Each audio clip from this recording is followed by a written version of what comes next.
Shalom علیکم، میں ہوں مختار میم شلو اور ہم آپ کو لغاس بائبل اسکول کی ایک خصوصی کلاس تفہیم الکتاب میں ایک بار پھر خوش آمدید کہتے ہیں۔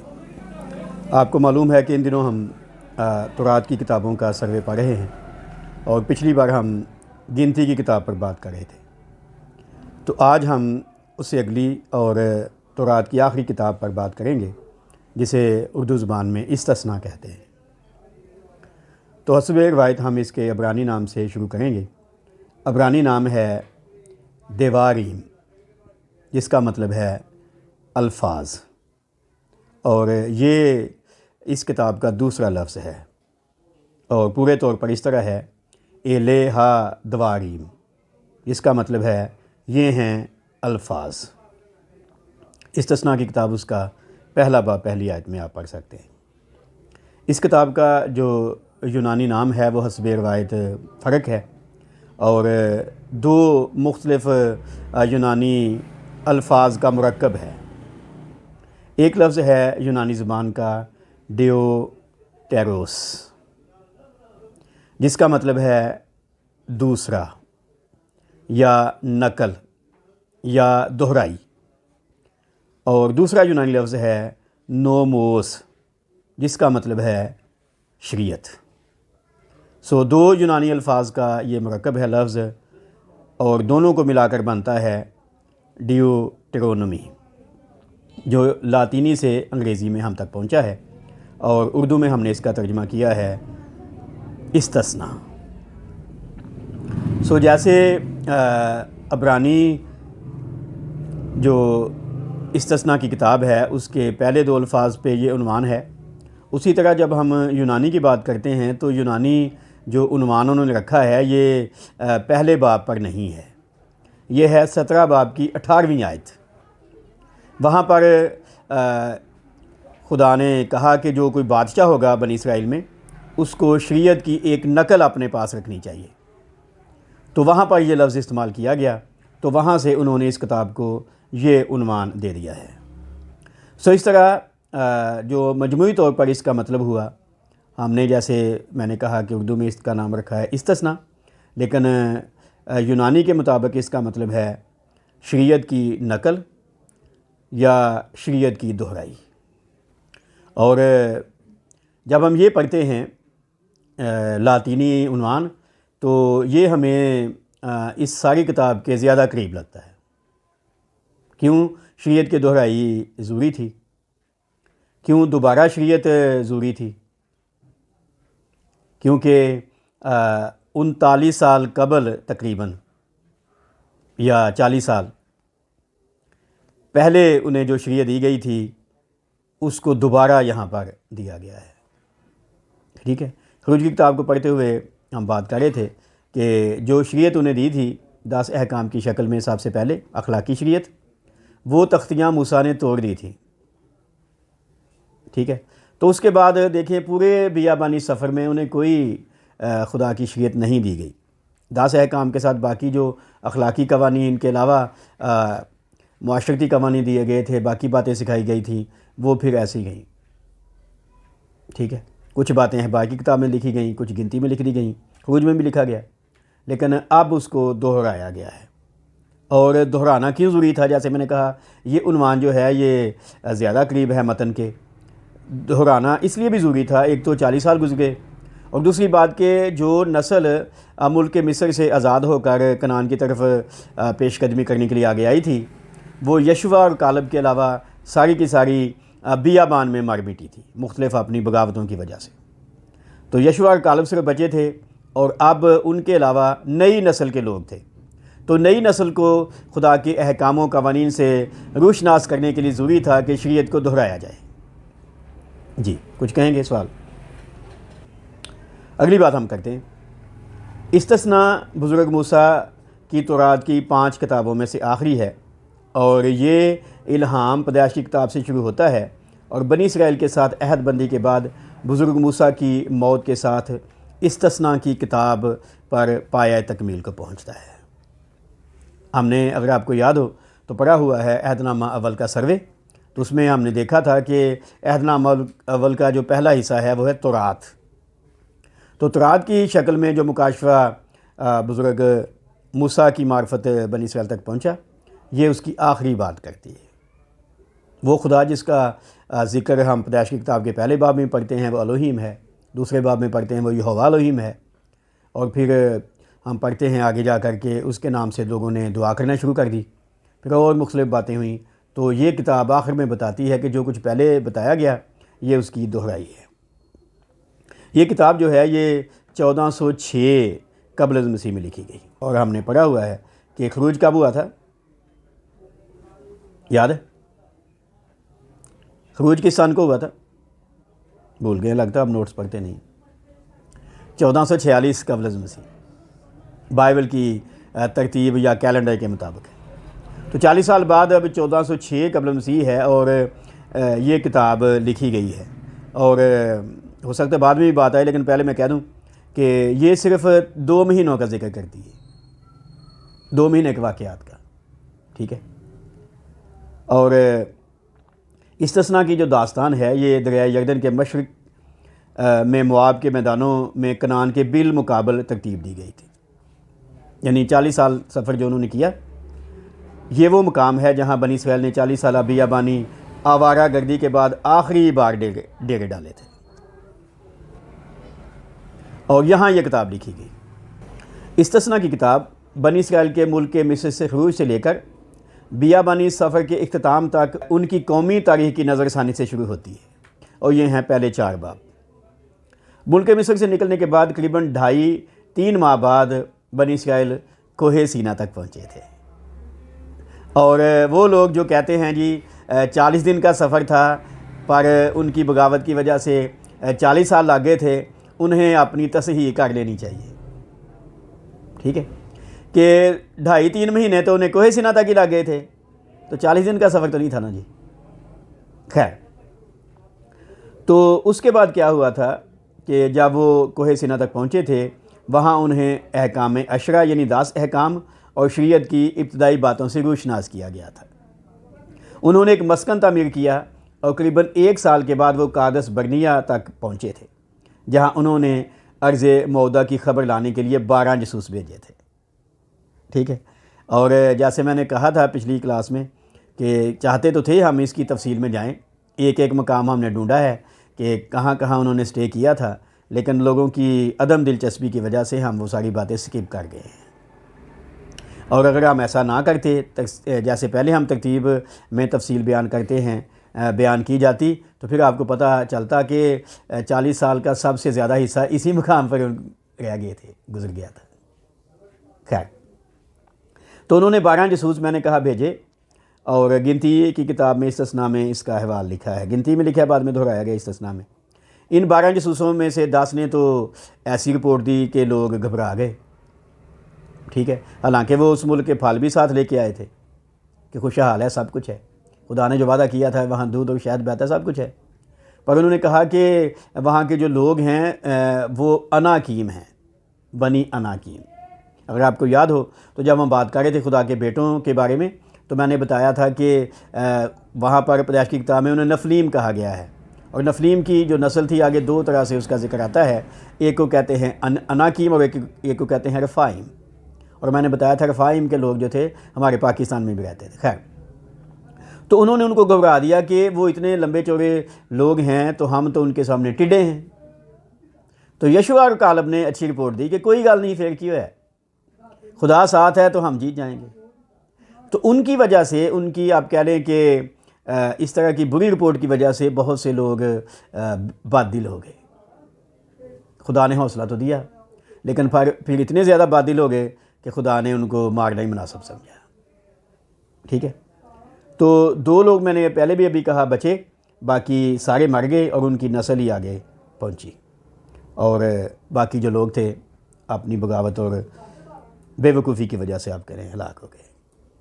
اس کا مرکزی خیال پڑھنے سے پہلے سوال ہے تو کیجیے جی۔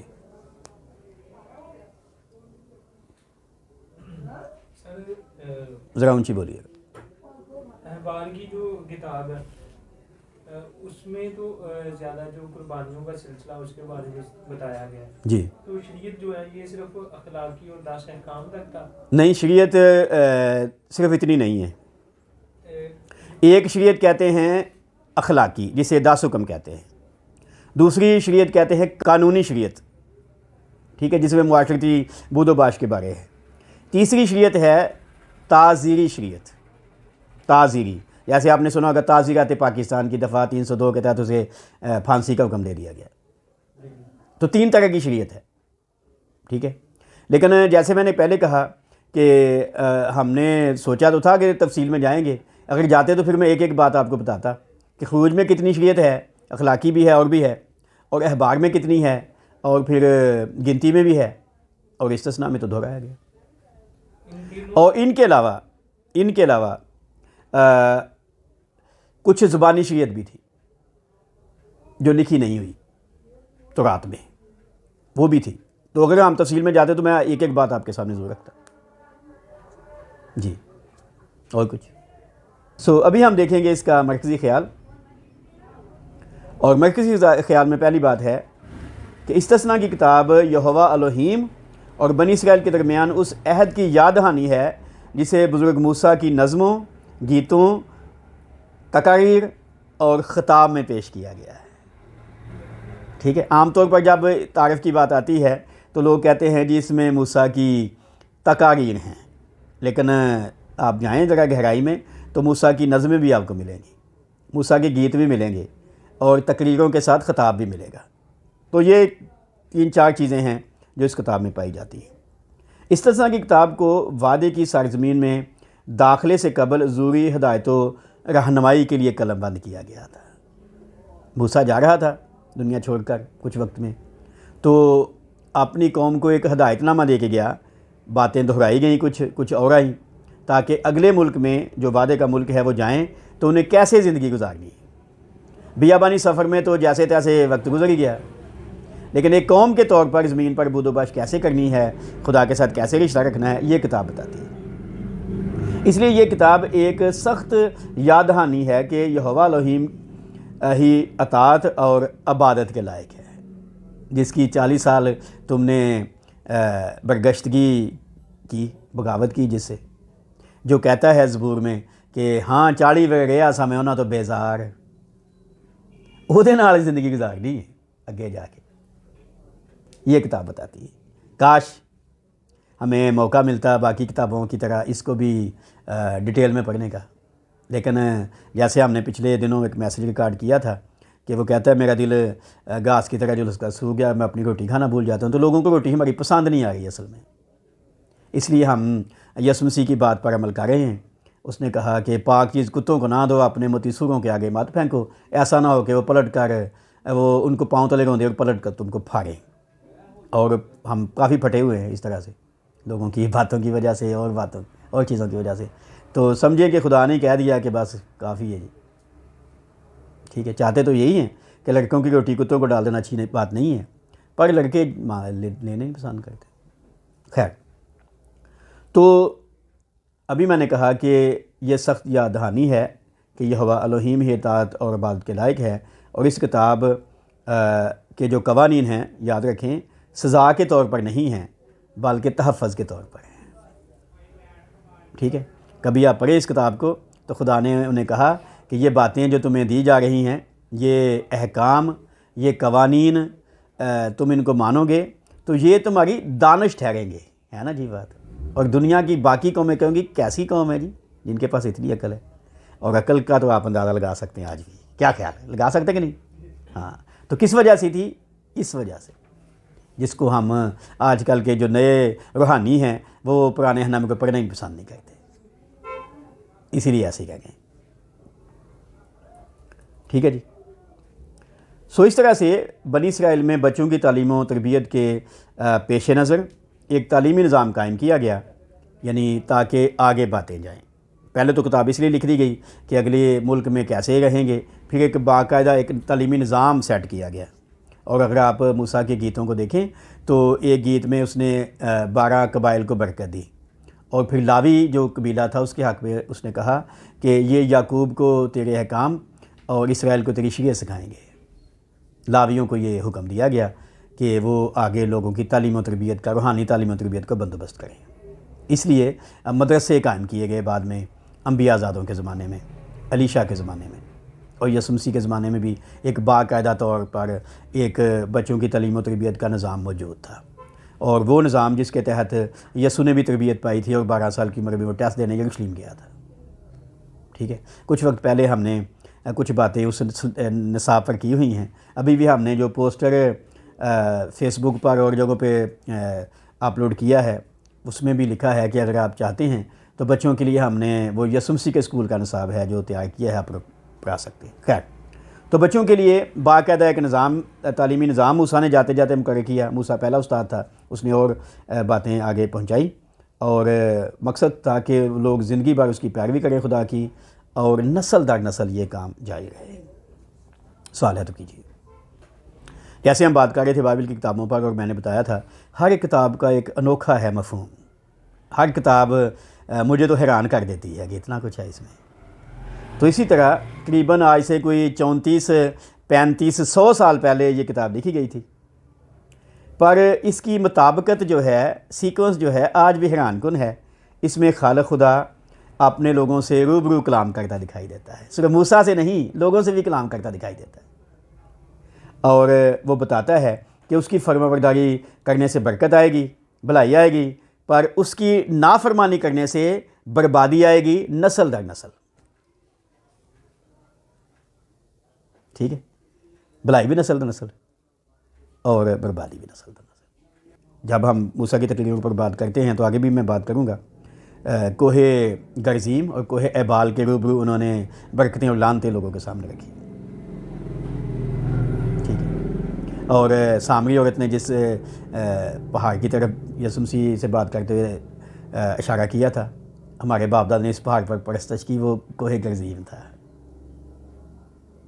ٹھیک ہے، لیکن وہ نہیں چنا گیا تھا۔ بہرحال جو بھی ہے، سو آگے جانے سے پہلے پھر ہے موقع، آپ کے پاس سوال ہے تو کر سکتے ہیں۔ سر یہ اب ہم نے سیکھا کہ جو شریعت عطا کی گئی وہ اسے دوبارہ سے دہرایا گیا ہاں اس ایک کتاب میں۔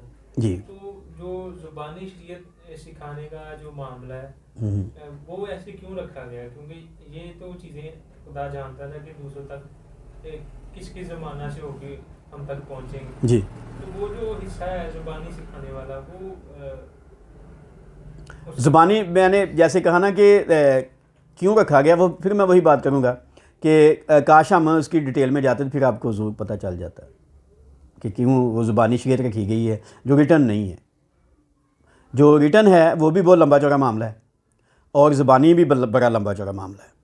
ٹھیک ہے، چلیں آپ کی سوال سے ایک اور بات مجھے یاد آئی، میں یہاں ایڈ کرتا ہوں اس ویڈیو میں، کہ ایک عالم شرع نے یسوع سے پوچھا سب سے بڑا حکم کون سا ہے؟ ٹھیک ہے، تو کیا خیال ہے اس نے جو 10 حکم تھے ان میں سے پوچھا تھا سب سے بڑا حکم کون سا ہے؟ بولے نہیں، ٹوٹل جو احکام تھے وہ تھے 613۔ ان میں کچھ منفی تھے، کچھ مثبت تھے۔ ان 613 میں سے اس نے ملا کر یسوع سے پوچھا تھا، اور وہ بہت سی باتیں اخلاقی شریعت سے تعلق رکھتی ہیں۔ چلے اتنی میں بات کر دیتا ہوں۔ ٹھیک ہے، یعنی اخلاقی شریعت تو 10 حکم ہیں۔ تو اس نے جب بات کی خدا سے پیار کرنا، یسوع نے جواب دیا پڑوسی سے اپنے برابر کرنا۔ ایک بات یسوع نے استثناء سے کہہ دی، ایک بات اس نے احبار سے کہہ دی، اور وہ حیران ہوگا عالم شرع کیا کہ نکل آئی گل۔ ٹھیک ہے، تو اخلاقی شریعت بھی بہت زبردست ہے، لیکن ہمیں تو یہ نہیں آتی۔ تو پھر میں یہی کہوں گا کاش ہم نے تو سب کو جمع کیا، لیکن کس کو دیں؟ ضائع ہونے سے اچھی بات ہے کہ نہ ہی دیں، اور خدا جانتا ہے اس مٹی کے برتن میں جو خزانہ اس نے رکھا ہے وہ برتن اچھلتا رہتا ہے، پر کیا کریں جی۔ سو اگلی بات ہم کریں گے اس کتاب کے مضامین کیا ہیں۔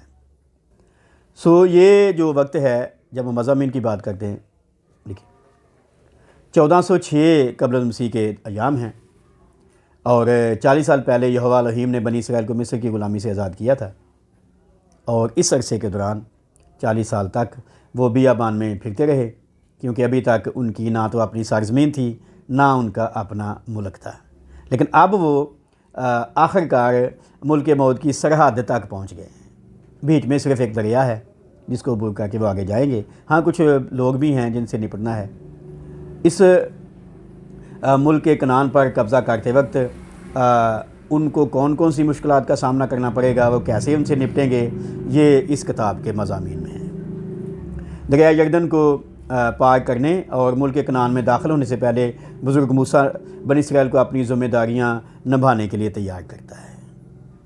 ٹھیک ہے، ہم نے گنتی کتاب میں دوسری کلاس میں پڑھا ہوا ہے یہ سارا جو سفر ہے کچھ، اور کیسے وہ ان کی جنگ ہوئی تھی مواب کے ساتھ، باقیوں کے ساتھ جو گزرنے نہیں دے رہے تھے، اور اب وہ یہاں پہنچے۔ اپنی تقرری کے ذریعے وہ بنی اسرائیل کی حوصلہ افزائی کرنے کے ساتھ ساتھ انہیں تاکید کرتا ہے، نصیحت کرتا ہے، آگاہ کرتا ہے، اور انہیں یاد دلاتا ہے کہ انہیں پورے دل و جان سے یہوہ الرحیم کی بات کرنی چاہیے، اور دوسری قوموں کے غلط طریقہ کار کو اپنانے سے حت المقدور گریز کرنا چاہیے۔ ٹھیک ہے، انہیں کہا گیا تھا، پہلے بھی میں جب یہ بات کرتا ہوں تو کہتا ہوں کہ تم ان کے لوگوں سے بھی دور رہنا اور ان کے معبودوں سے بھی۔ ٹھیک ہے، وہ لوگ تمہارے پہلو کے لیے کانٹے اور ان کے دیوتا تمہارے گلے کا پھندا بن جائیں گے، لیکن انہوں نے نہیں مانا۔ ٹھیک ہے، اور اس کے بعد کیا ہوا کہ بزرگ موسیٰ کی جو تقاریر ہیں اس کتاب کا میں نے کہا حصہ ہیں، اور ان تقریروں میں پائی جانے والی اصلاح ہمارے لیے بھی فائدہ مند ہو سکتی ہے، کیونکہ ہم ایسی دنیا میں رہتے ہیں جہاں دل و جان سے خدا کی خدمت کرنا کوئی آسان کام نہیں ہے۔ ٹھیک ہے، آج کی کلاس یہیں تک ہے۔ ہم کوشش کریں گے اگلی کلاس میں ان تقاریر کے بارے میں بات کریں جو موسیٰ کی ہیں، تاکہ ہم کچھ اور اس کتاب کے بارے سیکھ سکیں۔ خداوند آپ کو برکت دے۔ آپ کی توجہ کا بہت شکریہ۔